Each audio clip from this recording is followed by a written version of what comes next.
मोहतरम नाज़रीन, Pakistan cricket team के साबिक़ कप्तान शाहिद अफरीदी की वीडियो सोशल मीडिया पर जल्दी से वायरल हो रही है। तफसीलात के मुताबिक शाहिद अफरीदी के मदाद दुनिया भर में मौजूद हैं, लेकिन वायरल होने वाली वीडियो में मौजूद एक खतून के इल्म में ही नहीं कि शाहिद अफरीदी कौन है। सोशल मीडिया पर वायरल होने वाली वीडियो में देखा जा सकता है कि एक खतून जो एयरपोर्ट पर मौजूद हैं, शाहिद अफरीदी को आवाज़ देकर कहती है कि ए भाई इधर आओ, बेटा इधर आओ। ताहम शाहिद अफरीदी भीड़ में से गुजरकर खतून तक पहुंचा तो खतून कहते हैं कि ये लड़कियां बोल रही है कि तुम शाहिद अफरीदी हो। शाहिद अफरीदी के हाँ कहने पर खतून फ़ौरन ही कहती हैं कि चलो तस्वीर लेते हैं। वाज़ेह रहे ये वीडियो टिकटॉक की वीडियो है जो कि तमाम वेबसाइट पर तेज़ी से वायरल हो रही है।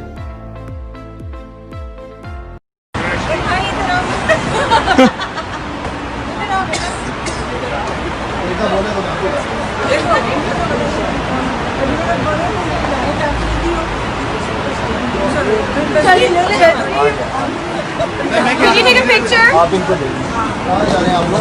Seattle. Hold on 1 second. Keep my body.